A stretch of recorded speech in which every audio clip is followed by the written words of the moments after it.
Hello everyone, welcome back to the SNC podcast. My name is Falashade Anoze. I hope we are all doing our best to stay safe and sane and well, especially with all that is going on in the world away from music, arts and entertainment, because Lord knows that it is a lot. Also, Happy New Year. I know it's almost April and I say that with a lot of shame. I know it has also been a while, literally almost 9 months since we released an episode, and I definitely have some explaining to do. So the truth is, I was working really long hours at my 9 to 5, and it was challenging balancing that with the podcast. And towards the end of last year, I was also seriously ill.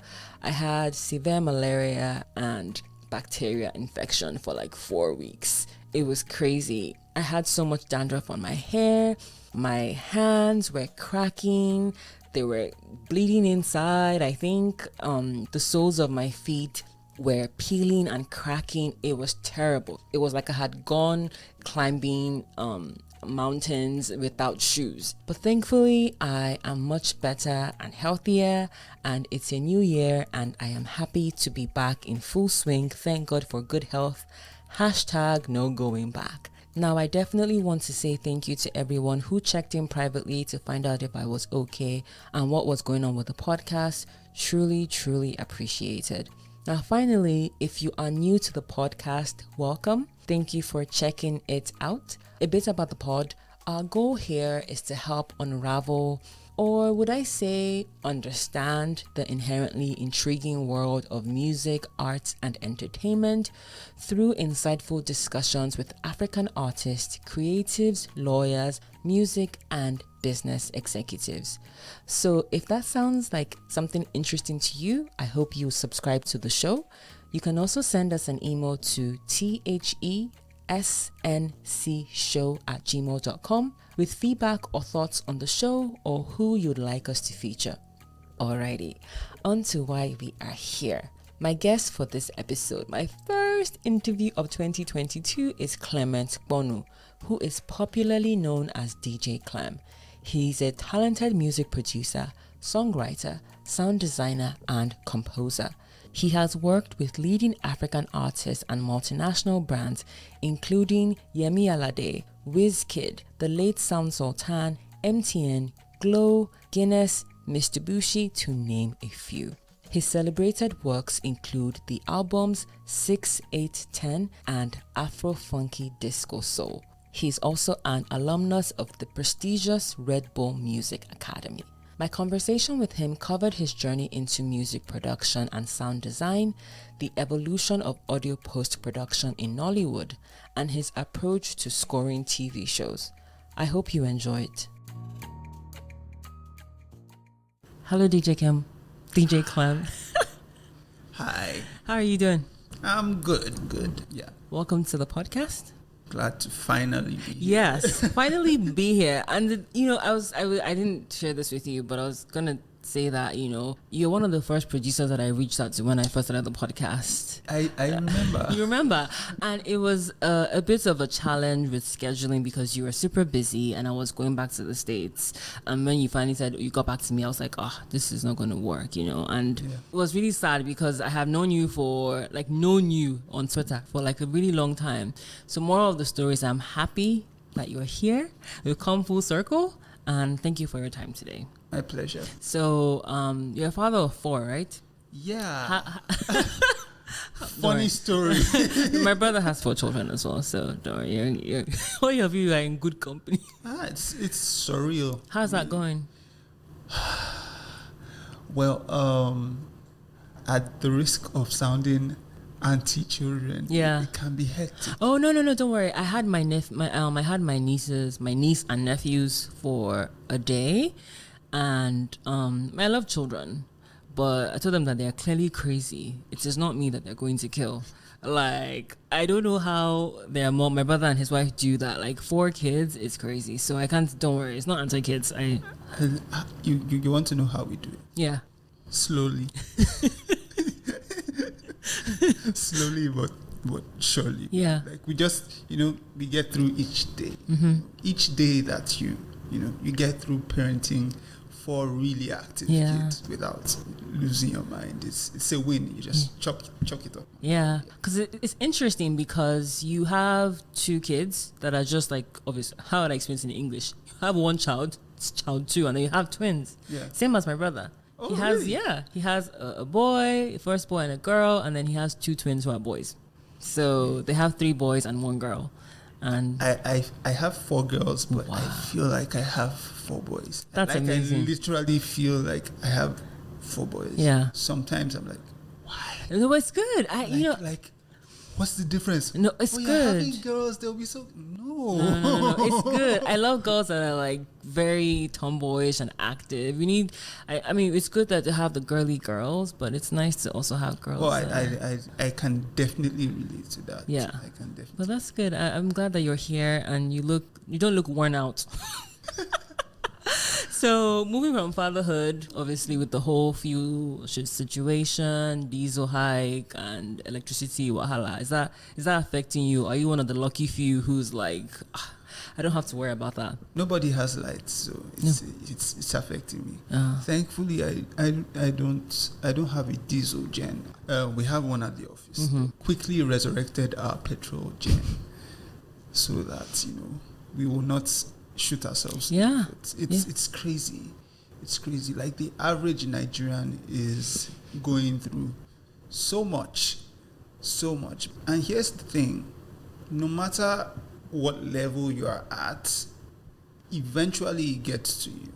There was a time when we would say that the extremely wealthy people were isolated from the majority of the challenges that the average Nigerian faces. But you look at this diesel situation, for instance.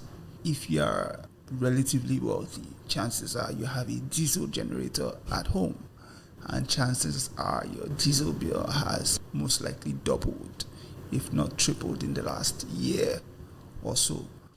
If you don't have a diesel generator at home, which is very unlikely, you most likely have one at your place of business. Imagine somebody that has a chain of supermarkets, for instance. There are people that don't have the luxury of saying, you know what, we don't have to buy diesel. They have to if they are going to maintain the level of service or quality that their business or brand is known for. So, last, they don't touch everybody. And that's what a lot of people who are empowered don't understand. It's all well and good to say you can live in Banana or wherever it is you think is luxurious or bougie, but at the end of the day, you're going to come out onto the streets, on the roads, and you're going to see people that are begging.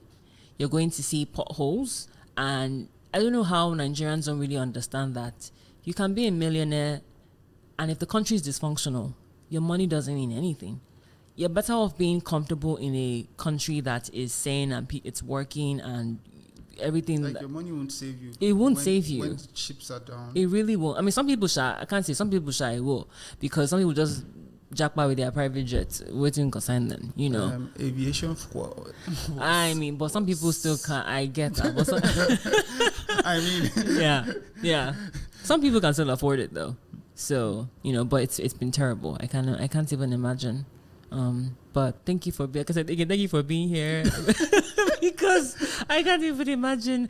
So you're well known as a music producer, and you're obviously with your work with Night House, but you also are a composer and sound designer. But before we get to your work as a sound designer, can you talk about how you got into music production? I started writing songs when I was about 10 years old. And I'd always been very, very interested in music. I could sit down, dissect a piece of music. I could memorize parts. It was something that, I was very passionate about. And then I started to pick up the keyboard as well. Somewhere along the line, I joined or formed a singing group with a bunch of guys in church, and as I was the only person who could play the keyboard, I kind of became like our producer, And I mean, back then, this was long, not long before, but before the era of making beats on laptops. So you had to, take a keyboard and a diskette and sequence. And I remember our first studio session was in 2001 at Dolphin Studios, which interestingly is not in Dolphin Estate. Where is it at? It's in Surulere. I never. What's the name? What's the behind the name? Do you know? I have no idea. And I don't know if they're still functional. I never got over it. So this was like 2001. That was like my very first studio session, and from that point I was hooked. And then I got into university, and we had this very long break between 100 level and 200 level. And during that break, I discovered Fruity Loops. I had known that there was making music on a computer. At that point, it was still, out of my reach. But because of this long break, a bunch of us who had finished secondary school together, we used to hang around a lot. And one of us had gotten into Flash. Flash was really big. Then this was like early 2000s. And Flash is like, is it Adobe? Like, yeah. Okay. Yeah. Okay. Then it was Macromedia Flash. Oh, wow. You don't think that. You don't think. So he introduced me to Fruity Loops. This was before it was called FL Studio. And he said, look, Klem, I know you're going to be good at this. And I remember that the very first time I opened FL Studio, the first thing I did was try and recreate Crimea River. In principle, I think I got it in principle. Was it Crimea River or Like I Love You? It was one of those songs from JT. Yeah. I know I did both. I can't remember which it was first, but it was from then on. It was that was all I wanted to do. And then I went back to school. I had this really old Toshiba laptop that I got from my brother-in-law that I installed FL on, and I used to make beats, and all the people that were interested in a career in music. This was Satellite Town in early 2000s. Yeah, all them Plantation Boys, all those. Sound Sultan. Yeah, rest in peace. Yeah. He was like our local legend. Like he was blazing trail. So I went back to school, and I was studying electrical engineering in University of Ibadan. And I would make beats with my roommate's PC, and started, trying to make some sort of a name for myself in school. And funny thing, I had this classmate who rapped, and he introduced me to this really young rapper guy who was yet to get into school. His name, believe it or not, was Efa Iwara. It's funny. I knew Efa. I actually got to know Efa. When you say got to know again, Twitter knowing through your Afro Funky. That's how I got to know him. Yeah, so. I mean, our relationship was like maybe 8 years ago. This was like 2003. Go ahead, in my room. Mm-hmm. Some guy knocks on my room door, opens, and he says, "Hi, Bolaji told me about you. My name is Efa, and I rap, and I heard that you make beats." So we started working together. We had this group called X Factor. Please, just can we never speak of this? And X Factor. We put out a few records in Ibadan, and we actually built quite a bit of buzz. So Efa did a couple of songs with Gabriel Afolayan, by the way. We shared. He was like 2 rooms away from me when I was in 100 level. He was doing his diploma when I was in 100 level. So by the time I was leaving UI, he was in his final year, I think. So we have a very good relationship from way back. So I left school. I had decided that I was going to do music full time. It was very, very awkward conversation with my folks. But, typical Nigerian parents, I'm sure. Not typical, to be fair, because I'm a last born. Last born tend to get away with a lot of stuff. They do. So my parents were kind of cool with it. My siblings, not so much, cautiously optimistic. But I decided it was something I was going to do. So back around 2005, 2004, 2005, I was working with this gospel label called Testify Records. And 2 of the artists that they had signed were a young lady called Sokel. You'd probably know her as Kel now. Wow. Yeah, I was one of her first producers. That's amazing. And a duo called Seventh Seal. And one of the members of that duo was a young man called Godwin Tom. Wow. Yeah.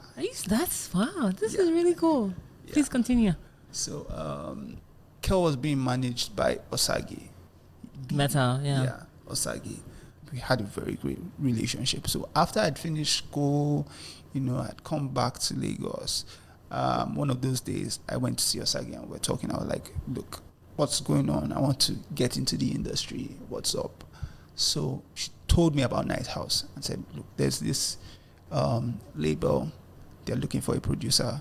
I don't know if you'd be interested. So I went to Night House. I had a meeting and... The rest is history, as they say. Like literally, the rest is history. Yeah, that's amazing. Everything just popped up. And when you look back on your time with Night House, is there anything that you miss? I kind of believe that Night House was ahead of its time because there were a lot of things that we tried to do then.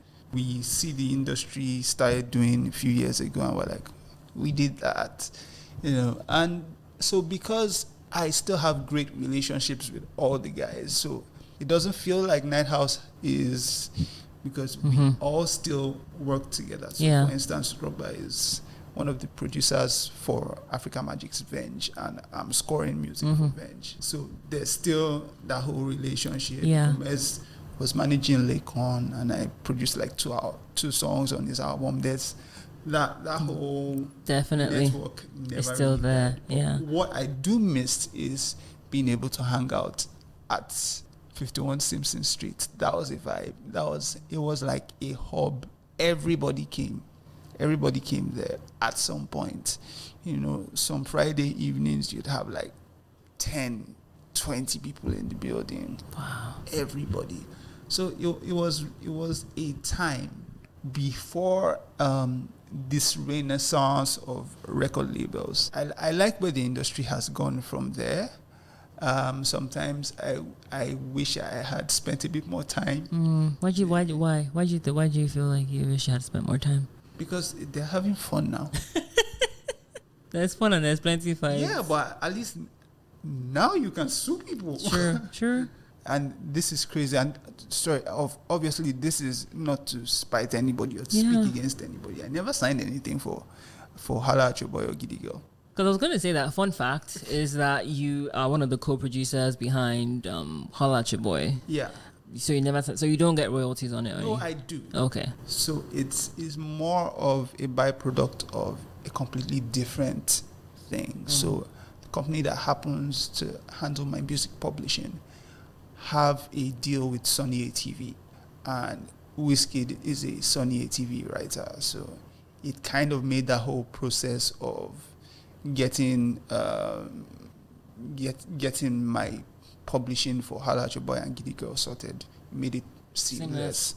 Yeah, but I mean, everything else that I produced, we're still undergoing the long, hard process of normalizing all my publishing and all of that. But I mean, times have changed. Yeah, I mean, they like, because time, like you said, and people now are a bit more informed. You have lots of music producers who are talking about splits and all these different things. It's standard now. Yeah, like standard now. They cause fights.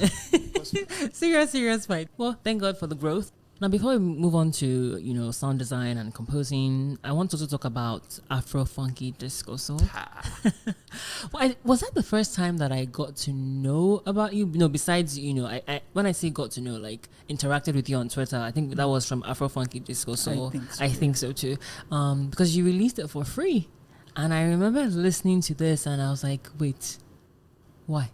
Why is this for free? Because I think at the time I was blogging for NigerianHipHop.net, and I think we had gotten the press release about, whatever. So talk about Afro-funky disco soul. All right.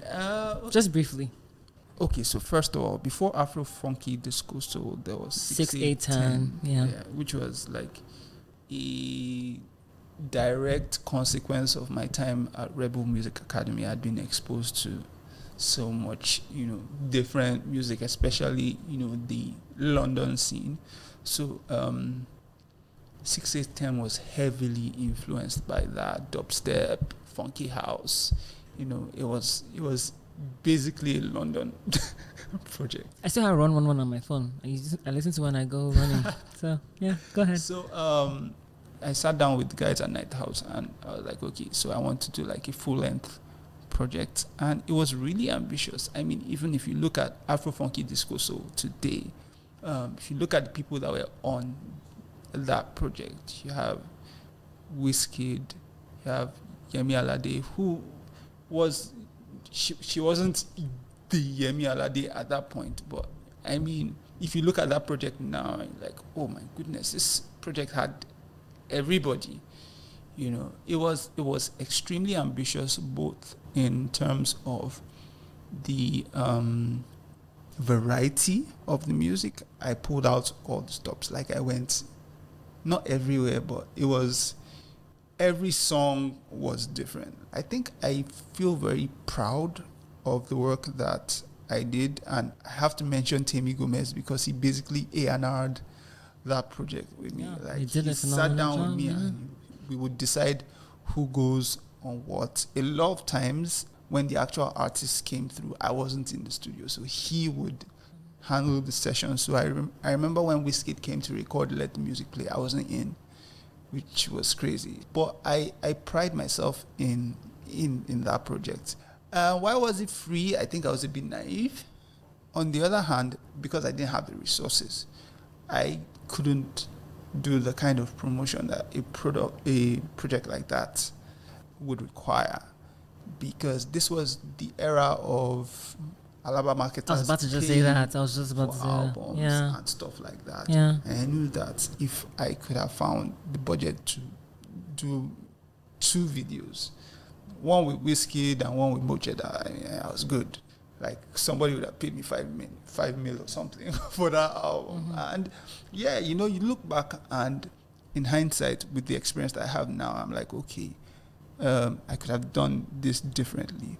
And yeah, it was a learning point for me. I mean, people have been harassing my life. When are we going to get a sequel? I don't know that a sequel will ever happen, mostly because one of the things that made Afro Funky Disco so great was the caliber of artists that were on the project. Not just in terms of variety, but where they were in their trajectory as artists. So Sauce Kid was an established hip-hop icon at that point.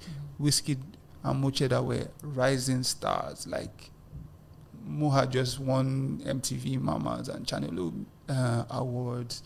Wizkid was just about to drop his first album, had like 3 banging singles. So it was a heavy project. And I didn't spend a dime getting any of those people in the studio. It was mostly just relationships. So if we were to do Afro Funky Disco Soul today, I imagine you would expect like a Rema or a Fireboy. Like, that's the caliber of that would be expected on that type of project. Otherwise, I mean, I've always been find the hidden talents and expose them kind of guy, but today's industry just doesn't have room for that. So unless I'm planning to do another project that's just going to be a cult favorite. yeah. And I don't have the time for that. If I'm doing something right now, it has to be something that is going to make me a ton of money, because of the amount of time and energy it's going to take to curate and produce a project like that. No, and I think, and also to be fair, at the time you released that album, Nigerians were hardly paying for stuff. Hardly. Exactly. So you now go and say, come and pay for this, so I'm as you know, I'm just saying that, it was such a great album that I wish it was able to be paid for. I think that's part of why I don't want to do a sequel, because I want to avoid the comparison. Yeah, because it's going to be nostalgia versus recency bias. I mean, but isn't that always going to be life, though? Like, people are always going to compare, when you were 10 years old to when you were, like, 50. Like, just ridiculous comparisons. So that's always going to happen, So if it's something that you're considering, I'm totally, as a fan, I will definitely support and I will consider it. Now, what made you want to transition from strictly being a music producer to sound design? I don't know if it's even fair to say transition because, as you said, you still produce music for artists. So would I say, what made you want to add sound design to your repertoire as opposed to just being strict music producer? So to be fair, I think you can say transition because there was a point when I actually did say that I was done. I was done with the music industry. But I would say that it's providence. It wasn't like I sat down one day and said, I want to be Hans Zimmer. I was very, very much focused on the music industry, but because of the kind of producer that I am, I'm extremely versatile. I can, as long as it's music, I'm able to wear different hats creatively. So during my time at Night House, I had done a lot of ad agency work. So I had gotten used to that whole workflow.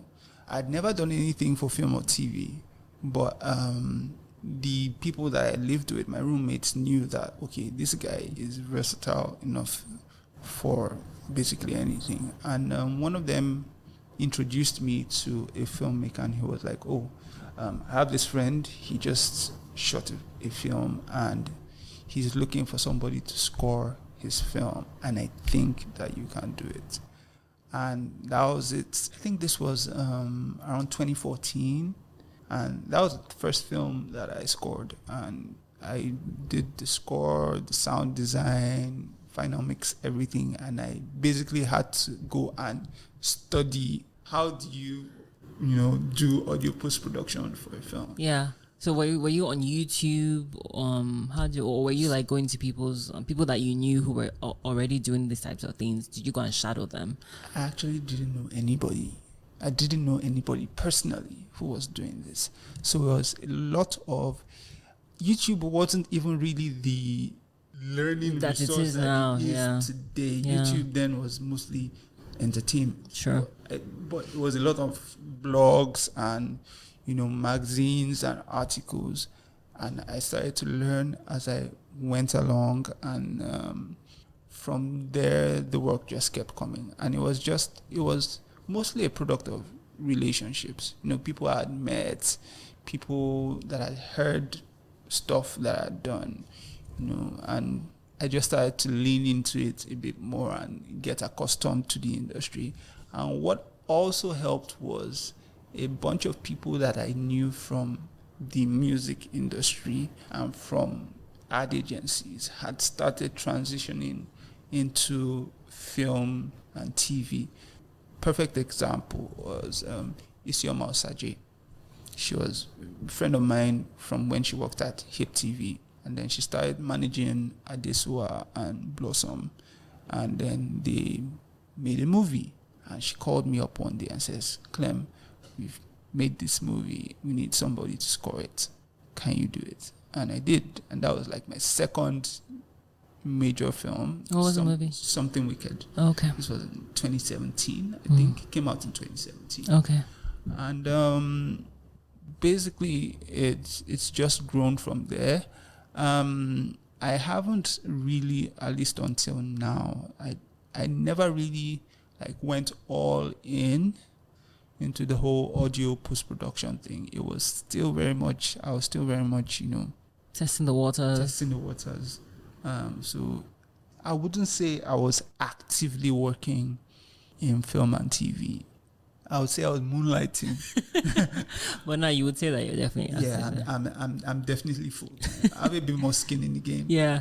I've done feature film, I've done short film, I've done documentary, episodic TV. Yeah, so I've finally done a telenovela. So exactly. I've ticked every box now. You have. And just to give people an idea of some of the recent projects that you have worked on, just from a music perspective, you worked on Gaze Baba's A Decade After album, which just came out last month, right? Yeah. Beautiful album. Sorry? You produced everything by you, right? Yeah. Cool. You've also, you did the theme song for the Man Pikin TV show. Yeah. You did the soundtrack for the digital rights film called Focus. Yes. You've also that done... Was fun. That was fun. Yeah. How was it fun? So it was fun because I liked the story. I loved the story, but I also loved what they wanted me to do with music. So, without giving away any spoilers, its focus is about this guy that is disconnected from everything that is going on around him. And the way we wanted to portray that disconnect was that he was always listening to music. But because of the subject matter, what we said was we wanted it to be African music, but not Nigerian, not West African. So I had to go and Google like Swahili and stuff. And it was fun producing. That's amazing. That's really cool. I was going to watch it yesterday, but I just got sidetracked. So I'm going to definitely watch it today and give you my feedback, because I know that it's something that people, from what I've seen, the reviews have been good. And I think really good movie, if I may say so myself. Say so myself. You also, you did would I say the theme for AM Ven? No, sorry, not the theme. You score, right? AM Ven TV, which is the telenovela, right? Yeah. Okay. You've done writing and production of Big Money Famzy from Chief Daddy 2 movie, the soundtrack. Yeah, that was fun, actually, because I'm a very big fan of Famzy, the character. Very elaborate. So I got an email from Isioma, and she says, okay, Klem, we're working on this film, and we need a song for Famzy. We need you to write and produce. So I had to basically put myself in character. And Fowles, he delivered perfectly. Mm-hmm. It was a really, really good experience. That's great. You've also done score and sound design for Edith F. Young's short film Fishbone. You did the score for Mr. Bushi's Nigeria's Drive Your Ambition campaign. You did the score for Keystone Bank's Words Are Powerful. Yeah. Did you? I did my homework, my brother. I did my homework. You did the score for Kuda Bank's Kuda is the Bank for You. Yeah. And you also did the music for Some Malaria Drug with Brother Shaggy. Yeah. So you don't. This is just to name a few. These were just the ones that I wanted to highlight. So, like you said, you have more skin in the game now, and you have soaked yourself in the holy water of advertising, film, and TV. Yeah, that's awesome. Now, still sticking with your work as a composer and sound designer, how do you go about deciding on what project or projects you want to work on when you're approached? You're expecting me to say something really profound. I'm just not really sure, but hopefully. To be honest, a lot of times it is money. But it usually depends on how the conversation starts. It's like any other industry. There are people that, the moment this person calls you, it doesn't matter. You're going to do it. So, for instance, for Fishbone, that was what happened. Isioma sent me. Yes, Isioma has. A lot of women have opened doors for me. Shout out to Isioma and all these amazing women that have just been in your life. That's amazing. Please go ahead. So, Isioma called me and said, look, Editi is going to call you about scoring his film. He's somebody I had a huge amount of respect for, with everything that Anako was doing. I had seen Up North. I loved it. So he calls me and says, okay, we have this film, short film. I think it was a Tuesday. And he says, but we need it done by Sunday. Can you do it?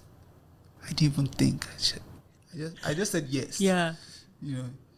So can you? Yes. But it was a great story. I loved it. And it was stressful. And obviously, if I had a bit more time, I might have elevated it even, further. But so there's that set of people. There's the group of people that whenever they call me, whatever they're doing, so one of the people on that list is anything Isioma calls me for, I'm going to do it. Tulu Awobi, who was the first person I scored the movie for. What was the film that you did? Couple of Days. Okay. 2015. Okay. We've done like three movies together since that one. Most recent being Hide and Seek, came out in October last year. Congratulations. So there are people that they just call, and I have that kind of relationship with them. So that's the first group. The second group of people is people who call me and have, it's a great story, it's a great idea. and I can't turn it down. And then the third set of people is the people that have plenty money and just say, how much do you want to do this? And, it might not be like the most amazing story or film or project in the world, but do you feel a type of way with those sets of people, or just in general doing projects that okay. So there are times when I have to consciously separate myself from the work and say, you know what, at the end of the day, it's a job.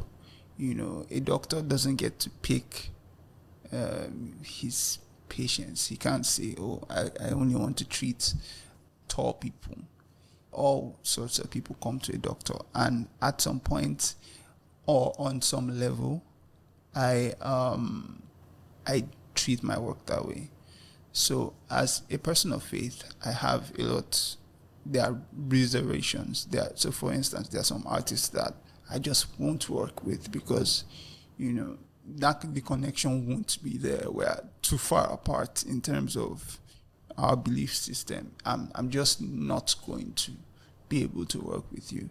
And in same way, when you look at film and TV, there's stuff. Obviously, I'm never going to do porn or anything like that. It goes without saying, but I mean, does it though? For the avoidance of doubt. Yes, go ahead, please. So, the message is important. So, if there's a project that comes to me and maybe they might not have my regular budget, but it's a story that I connect with or a theme that I connect with, I'll do it. No questions asked. Okay, that's fair. I just sometimes like you just see certain projects and you find out the people behind it and you're like, wow, the person that agreed to do this, like this is not the best, but it's just I just wanted to get I just wanted to get your perspective. Now, you recently tweeted that there are 2 ways to score a 260 episode telenovela. The first is to just build a huge bank of music and send to the editors. The second is to send a much smaller bank and update it as the story develops. Believe it or not, the second method is considerably more difficult. Now, can you explain what makes the second method considerably more difficult? And which method do you generally use when working on TV shows?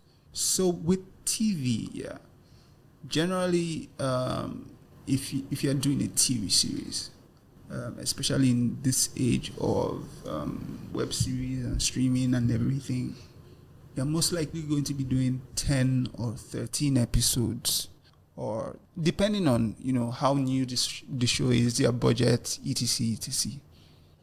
So if it's like an indie thing, bootstrapped and everything, you might be doing maybe 6 episodes going straight to YouTube. So you have a very clear picture of the entire story.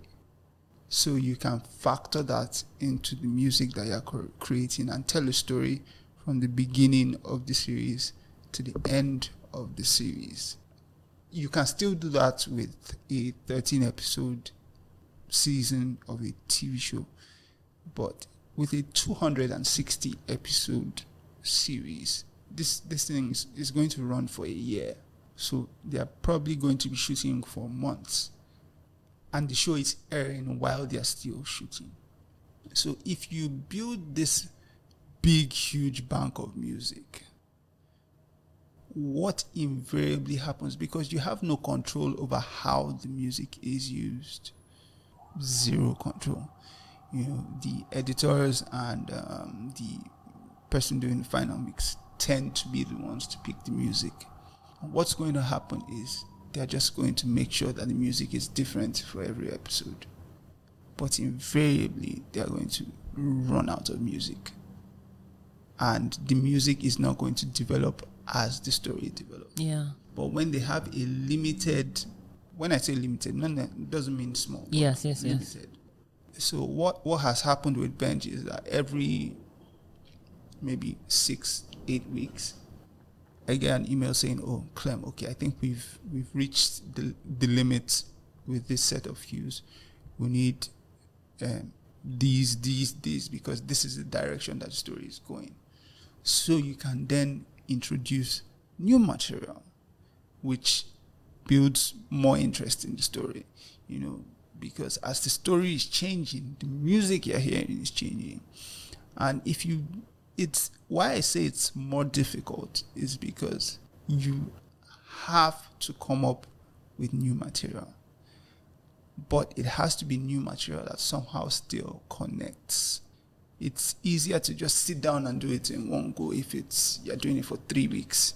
But if you're coming back every 2 months to sit down for a week and write music for a show, it's tedious. Yeah.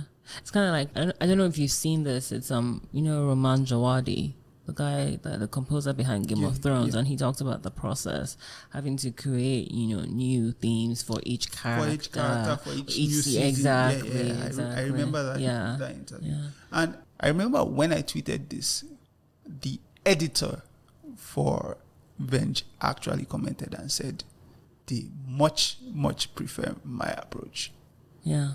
Well, that's good. I hope, whoever is listening and, wants to become a sound composer or, designer or sound designer hears that and takes something from that, because I think sometimes you may hear certain things and you don't really understand why that decision has been taken. But thank you for shedding more light on that. Now, as we're kind of getting close to the end of the interview, I want to ask you, what is behind your daily hashtag, Put God First? It's mostly a reminder for me.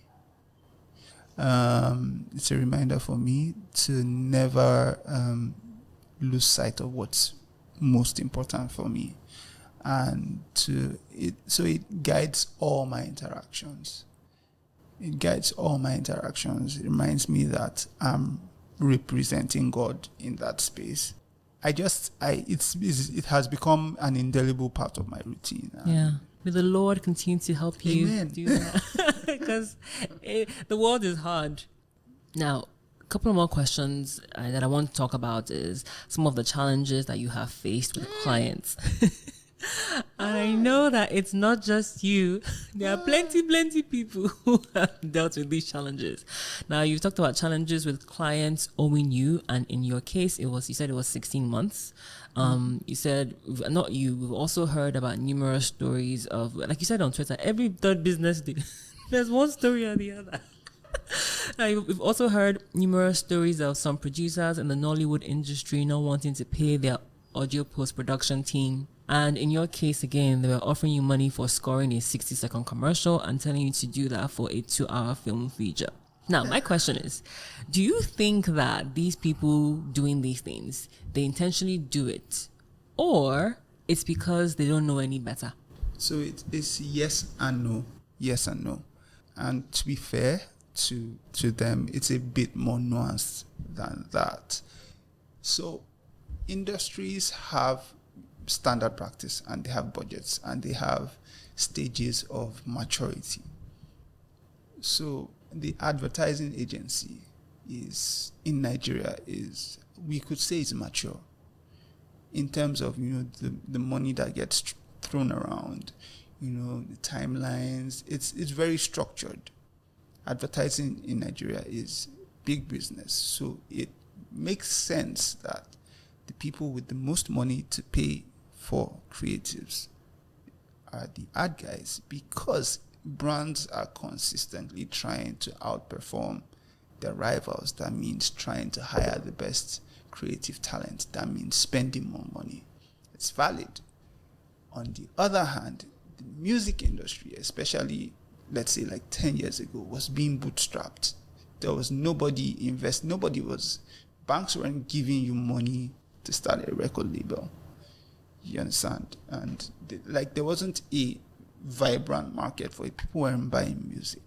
So it made sense that the money wasn't really there to pay producers.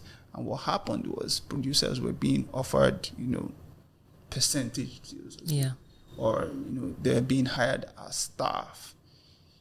So I get that. And we worked with that reality. So I always knew that, I was probably going to get paid more for doing a jingle, depending on who the jingle was for, than for producing a song. And it's the same with film. Yes, Nollywood is doing great in terms of volume, but in terms of quality, compared to like the internationally approved standards, we are way, way, way, way, way behind.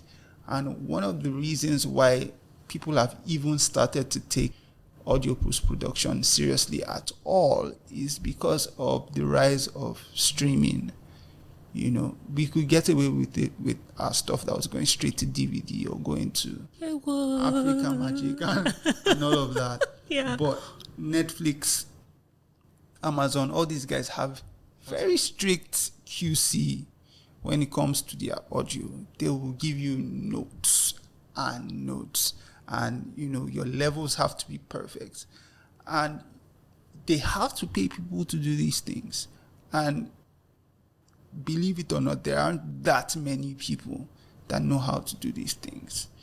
So the industry is transitioning from, it's been a really annoyingly long transition, but let's say that the industry is transitioning from a time when they would pay one guy to just play keyboard on their film and burn a CD, to a time where realistically you're paying a team of people to do different things, and which is, you know, one of the problems that, you know, we're still having in Nollywood. People have this idea that it's the sound guy. We see evidence of it in the way that, and sorry, I'm digressing a bit, in the way that we see categories as our awards. So, for instance, you know, there's somebody that is doing the score, there's somebody that is editing sound, there's somebody that recorded the sound on location, and several times somebody still complained about this morning on Instagram, that the person that edited sound for the film was not credited as the sound editor at the AMVCAs. It was the guy that recorded sound on set who had literally nothing to do with the final sound output. And it's a reflection of both the value that the producers placed on, you know, this critical aspect of filmmaking, and, you know, the state of the industry as a whole, you know. But because of the development that players like Netflix have forced on the industry, people are starting to take these things more seriously. We're starting to see that the budgets expand a bit, which is great. I know that the amounts of money I'm able to charge now, I couldn't have dreamed of it 2 years, 3 years ago. And it was not just because I was starting out. It was generally, that was like the standard. But we're at a point where you can now, okay, somebody comes to you that they want to do audio post for a film, and they want score, and they want sound design, final mix, dialogue editing. You're in a place where you can be talking 7 figures, and the person not going to say, are you mad? The person is going to say, oh, okay, I don't have that. Mm-hmm. Like, it's not a bulk. Yeah. They're not bulking at figures anymore, because there are several people giving them, you know, bills like that. Yeah. One of the things I'm hoping is that more people who are just passionate about music and sound in general start to find their way into music for film and TV. Because there's this erroneous belief that the only way to make it and make money, you know, is to be a music producer and produce for a big name artist and blow. And yes, the truth is, a lot of people actually just want fame. I've never been crazy about fame. I want to enjoy what I'm doing. I want to get paid for what I'm doing. I'm passionate about film and filmmaking. So even beyond working on the post side of things, I like to be on set. I like that whole process. And there are a lot of people out there who probably feel the same way, but feel like their only path is the music industry. And that's just not true. Like, music has become part of basically every creative endeavor, music and sound. And we can never have enough professionals in that field. That's true. Now, what do you think is the solution to the problem? Because you talked about the fact that, okay, we need more people who are passionate about sound design and composing. But if the people that are in charge, let's say the directors or the producers, are not informed, maybe they are doing the film based on passion and vibes, but education is lacking. So is the solution education? Is it fasting and prayer? And I say fasting and prayer because I feel like a lot of times there's this demonic behavior in us that we see something good for our brothers and sisters and we don't want to do it. But when we go outside, we're willing to roll on the floor, rababa, and be given to other people. Is the solution legislation? Is it unions? Or is it all of the above? I would say that it's kind of like an all of the above type situation. Though I would also say that there are things that sort themselves out as structure is introduced. So like I mentioned earlier, the whole audio post-production, people taking it seriously, has been forced, because if you want your film to go to Netflix, there are only certain people you can approach. Or you can decide to waste your money and give it to Sule that lives opposite your house. Shout out to Sule that lives Sorry, I know, it's if there's anybody named Sule, it's not personal. It's not personal. So those situations will fix themselves. If you don't want your film on Netflix, by all means, do your sound yourself. Get royalty-free tracks from YouTube and slap them on your film, and let the volume be whatever the volume is, and the audience will decide. But if you are going to get your stuff on curated platforms, you are going to be forced to do due diligence. And the side effect of that is that the ecosystem becomes larger, because as more people take their films, the demand for this service will increase. Yeah.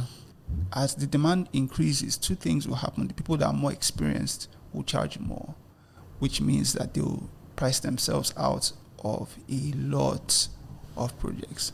And as a result, there will be vacuum that will need to be filled by newer people who are open to lower budgets. And that's how every industry is built. So that part of it will sort itself out. There's the place of unions, but as a country, I don't think that unions solve anything. I don't. I don't think that unions solve anything. So I mean, look at us. Case in point, because the way we view politics in Nigeria is so warped, and our general approach to any sort of collective activity is somehow. So I don't know that unions will fix this, because I mean, look at what happened with the airlines. Yeah. Some weeks ago, they had a meeting and decided that we're all increasing. Bro, I had to pay 50K. I was crying as I was paying to go, because I had to go for a family friend's wedding in Abuja, and I was like, wait, what? 100K just to go to Abuja? But please carry on. So unions, not necessarily. Legislation, similar problem. Legislation isn't really fixing anything for the common man, because we have an enforcement issue. Until we solve issues with the judiciary and the police, legislation for anything is not really going to help. Even though, it gives you, you can now threaten somebody to take them to court because there's legal backing for it. But even if, assuming that you sue the person, and then you can now be in court for the next 4 years, nobody has that stress. I think fasting and prayer is... I was about to say, if you like fasting and prayer as the... It's a valid solution. It's a valid solution, because some people's problem is spiritual. You will not believe, I swear. When I was coming up with this question, I was just laughing and cracking up, because I was like, I can tell you that fasting and prayer is going to be what we eventually agree on, because you think, like you said, unions, legislation, I don't know. Anyway, I'm tired of this country sometimes, because it just breaks your heart. It does. You look at people going to be at home for so long, university students going to be at home for this long, and I always don't want to rant on this podcast because it's about you, the guest. So let me just carry on.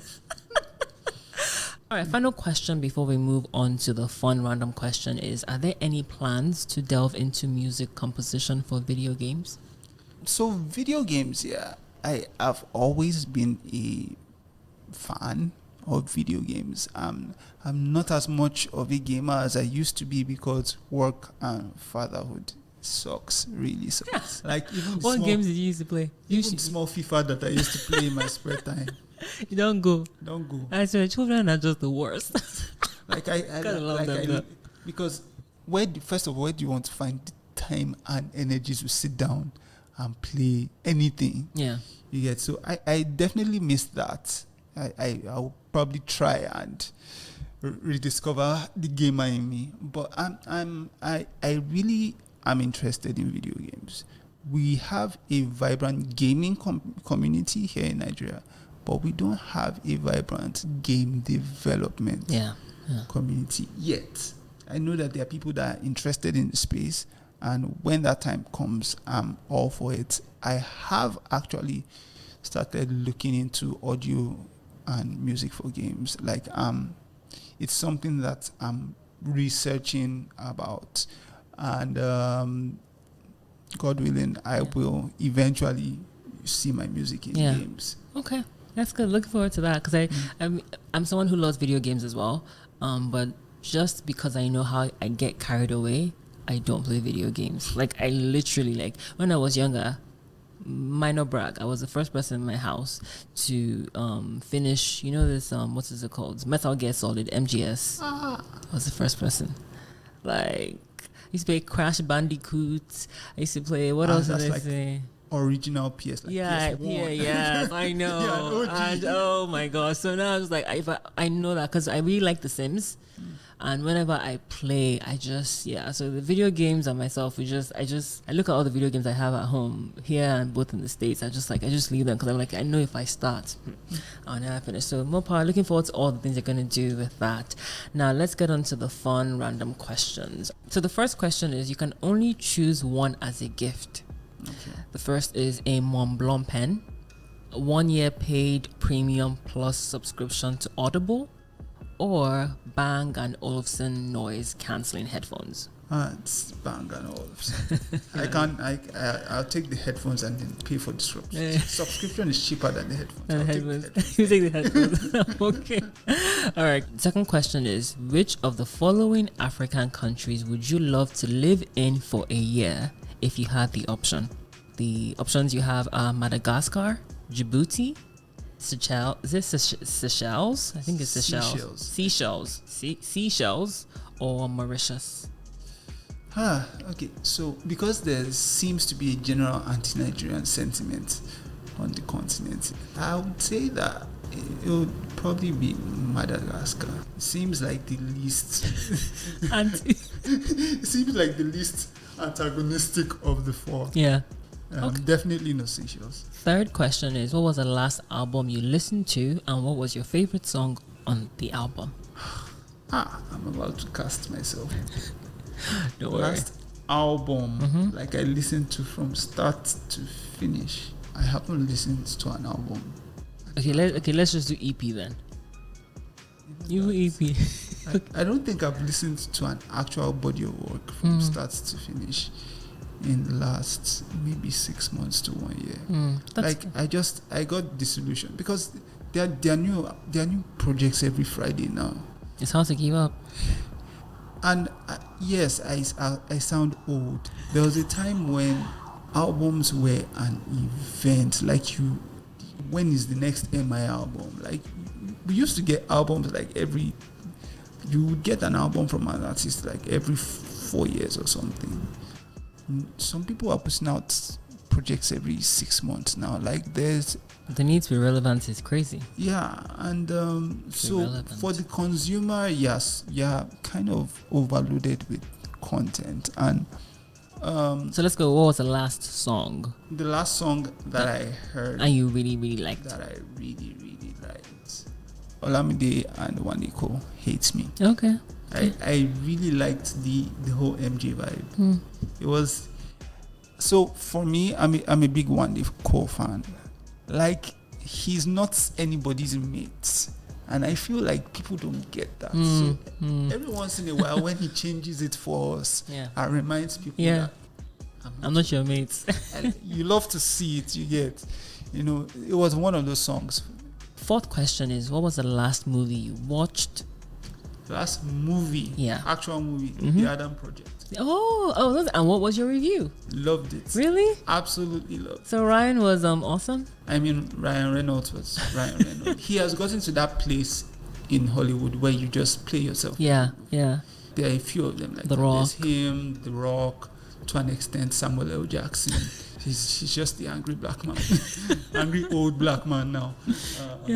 Now, final question. You have the opportunity to learn or work with one of the following composers for 6 months. Who are you choosing and why? We have Steve Jablonski. We have Trent Reznor. We have Brian Tyler or Hans Zimmer. So it's kind of simple. Is it? Yeah, because they're all his students. I don't think Trent was Hans Zimmer's. Trent was an artist. Okay. It's Trevor Morris that's so Trent is not. I like the fact that after such a long time, he is able to do something completely new with the film. I mean, look at Dune. Oh, I haven't seen Dune, but I heard that's good. But I haven't seen it either. But you've heard the new music. Like, he's able to still, obviously it comes with having the budgets that he's giving.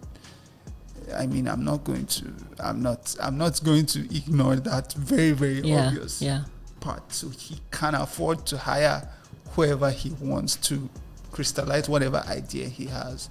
But the fact that he's willing to go there. The other person that I am a fan of is Junkie XL. Okay, yeah. What's his? I know him as yes, exactly. Because of his approach as well. Him and Hans are like two sides of a coin. And then I'm a very big fan of Ramin Djawad. I absolutely loved the music for Game of Thrones. Yeah. It's Have you seen what's this movie, Eternals? Yeah. You know who did the music for Eternals? Yeah. I wasn't crazy about movie, but okay. All of you that I don't know. I like the movie. No, I liked it. Yeah. No. I'm not saying that you didn't like it. I just wasn't like it. It's no Infinity War. That's what I'm saying. All of you that have this. Maybe I should have gone in with I should have lowered my expectations. But I don't think it's about lowering expectations. So I just feel like it's a different kind of movie. But all of you with your Infinity War. I feel like it should have been a limited series. Everybody keeps saying that. Because, I mean, there was just too much information to cram into a 2-hour film. Like, it would have been good to watch a bit of some of the story unfold over time. I do agree. Opposed to... So that's true. Okay, that's cool. All right, DJ Klem, any final words or projects that you'd like to plug before we wrap it up?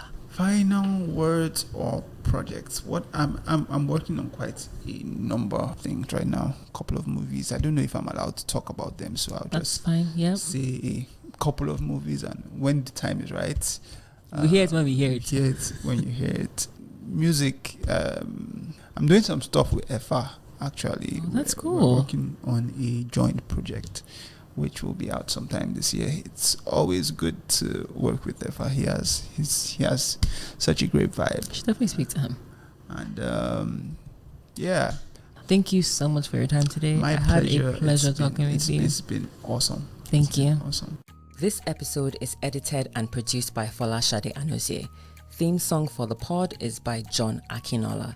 If you enjoyed this episode, please rate and leave us a comment on iTunes and Spotify. It really, really makes a difference and helps the show get discovered.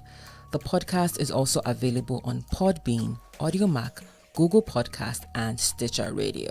Simply search for TheSNC Podcast. You can also check us out on Twitter, Instagram, and Facebook. Thank you for listening.